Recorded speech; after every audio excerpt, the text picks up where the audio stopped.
खुद को मानवता का पर्याय बताकर दूसरे धर्मों पर छींटाकशी करने वाले बौद्धों का पूर्ववर्ती इतिहास तो ऐसा भी नहीं है कि इन्हें मानव की संज्ञा दी जाए, जबकि वेदों और सनातन धर्म शास्त्रों पर आक्षेप करते हुए इनके फर्जी मानवतावाद के जिन्न को बाहर आकर छटपटाते हुए लगभग सबने देखा है। वैश्विक स्तर पर बौद्ध धर्म को शांति और अहिंसा का अग्रदूत माना जाता है।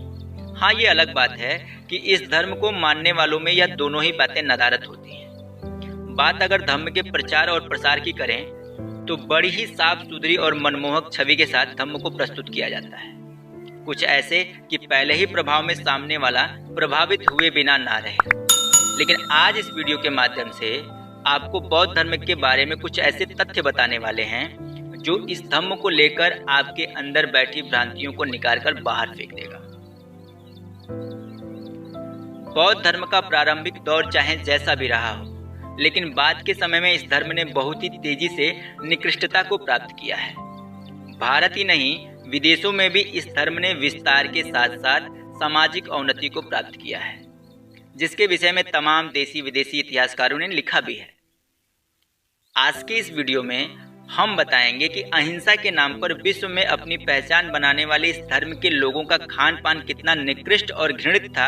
अभी आज से कुछ ही वर्ष पूर्व मार्क पोलो नाम के प्रसिद्ध यात्री ने एशिया के अनेक देशों की यात्रा की और अपनी यात्रा में प्राप्त वर्णनों को उसने अपने यात्रा वृत्तांत में लिखा। मार्क पोलो 1250 ईस्वी में अनेकों देशों की यात्रा करते हुए ऐसे बौद्ध देशों में गया जहां मांस भक्षण में बौद्धों ने सभी मानवीय मूल्यों को ताक पर रख दिया था। मार्क पोलो ने अपनी पूरी यात्रा में जो कुछ देखा और सुना उसका संक्षिप्त विवरण ही हम आपको इस वीडियो में बताने वाले हैं। मार्क पोलो के यात्रा वृत्तांत के हिंदी अनुवाद 144 पृष्ठ पर जापान का वर्णन आता है।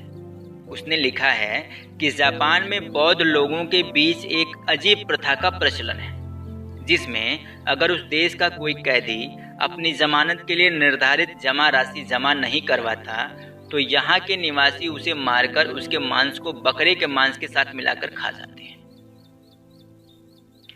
इसी पुस्तक के पृष्ठ संख्या 125 पर लिखा है इंडो चीन के कंसी नगर के बारे में कि यहाँ के बौद्ध धर्मावलंबी हर तरह का मांस खाने के आदी हैं, यहाँ तक कि यह लोग कुत्ते का मांस भी खा जाते हैं। इसी के बाद इसी पुस्तक के पृष्ठ संख्या 148 पर मार्क पोलो ने जावा के फर्लिन क्षेत्र का जिक्र करते हुए लिखा है कि इस स्थान पर रहने वाले लोग इतने जंगली और आदमखोर हैं कि मानव मांस तक खा जाते हैं। उसके बाद मार्क पोलो अपनी इसी पुस्तक में पृष्ठ संख्या 150 पर एक वागरवीन क्षेत्र का उल्लेख करता है। इस क्षेत्र के लोगों में एक अजीब प्रथा का प्रचलन है। यहाँ जब भी कोई व्यक्ति बीमार होता है तो उसके सगे संबंधी वहाँ के जादूगर से उसके विषय में पूछते हैं कि वह ठीक होगा या नहीं। अगर जादूगर कहता है कि ठीक हो जाएगा तब तो वो लोग उसकी प्रतीक्षा करते हैं, उसकी सेवा करते हैं। लेकिन अगर जादूगर ने यह कहा कि वह ठीक नहीं होगा तो उसके परिजन अपने जाति के सरदार को बुलाकर उस बीमार आदमी के ऊपर इतने कपड़े डाल देते हैं कि दम घुटने से उसकी मौत हो जाती है।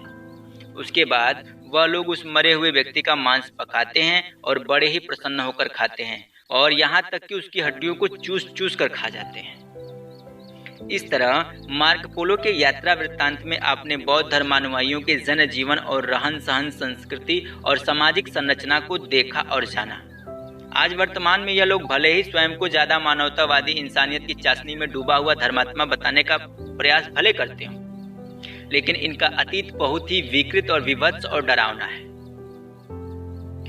मार्क पोलो ने भारतवर्ष की भी यात्रा की थी। उसने भारत के अनेक राज्यों, राजाओं तथा भारत के धर्म, संस्कृति, देवी देवता, मत, मान्यताओं, रोजगार, व्यापार आदि के विषय में भी खूब लिखा है, जिसका संक्षिप्त विवरण ही हम आपको इस वीडियो में दे पाएंगे। बाकी अधिक जानकारी के लिए आप इस वीडियो के नीचे डिस्क्रिप्शन में इस पुस्तक का लिंक रहेगा, आप वहां से पुस्तक को डाउनलोड करिएगा और पुस्तक को खुद पढ़ करके इस वीडियो का समीक्षात्मक अध्ययन कर लीजिएगा। इस संक्षिप्त विवरण में मार्क पोलो ने भारत के उत्तर पश्चिम में लार नामक एक प्रांत का जिक्र किया है और खासतौर से इस जगह का जिक्र करते हुए उसने ब्राह्मणों के बारे में बताया है।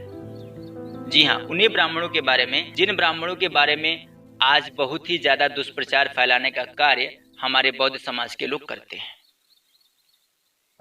मार्क पोलो ने यहाँ के ब्राह्मणों के बारे में लिखा है कि यहाँ के ब्राह्मण बड़े अच्छे व्यापारी हैं और सत्यवादी हैं। ये दुनिया की किसी चीज के लिए झूठ नहीं बोलते और व्यापार के क्षेत्र में पूरी ईमानदारी के साथ कार्य करते हैं, धोखा नहीं देते, ना झूठ बोलते हैं, मांस मदिरा का सेवन नहीं करते, धार्मिक नियमों के प्रति कट्टर होते हैं, व्यभिचार इनमें तनिक भी नहीं होता। यह लोग यज्ञोपवीत धारण करते हैं। बाकी शेष बातों के लिए आप स्क्रीन पर मैं स्क्रीनशॉट दे रहा हूं, आप एक एक करके उसे देख सकते हैं।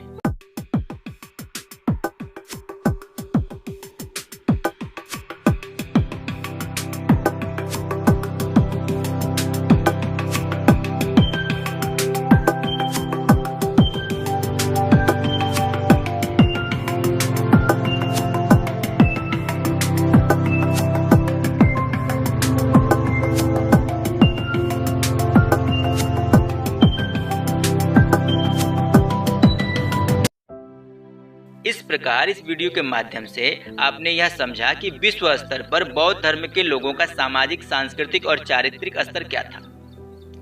आज खुद को मानवता का पर्याय बताकर दूसरे धर्मों पर छींटाकशी करने वाले बौद्धों का इतिहास तो ऐसा भी नहीं है कि इन्हें मानव की संज्ञा दी जाए, लेकिन उसके बाद भी आज इनका तुर्रा ये होता है, ये कहते हैं कि हम दुनिया के सबसे बड़े मानवतावादी लोग हैं, हमारे धर्म में बस मानवता ही मानवता है। अगर इनके धर्म की यह मानवता है तो आप इस मानवता को क्या कहना चाहेंगे, हमें कमेंट बॉक्स में ज़रूर बताएं। बाकी अगर आपको ये वीडियो अच्छी लगी तो वीडियो को ज़्यादा से ज़्यादा शेयर करें, ज़्यादा से ज़्यादा लोगों को जागरूक करें और इन महान वैज्ञानिकों के बारे में लोगों को भी अवगत कराएं और बताएं। इसी के साथ अगर आप इस चैनल को और ज़्यादा कामयाब देखना चाहते हैं तो इस चैनल को आप आर्थिक, सामाजिक और मानसिक सहयोग प्रदान करें। हमें आप जिस भी तरह का सहयोग प्रदान करेंगे वह हमारे लिए अमूल्य होगा। बाकी अगर आप हमें आर्थिक सहयोग देना चाहते हैं तो हमने आपको डिस्क्रिप्शन में पेट्रियन और इंस्टा मोजो का लिंक दे रखा है, जिसके माध्यम से आप हमें आर्थिक सहयोग कर सकते हैं। बाकी आज की इस वीडियो में इतना ही। मैं फिर मिलूंगा इसी तरह की और इंटरेस्टिंग वीडियो के साथ। तब तक के लिए जय हिंद, जय भारत।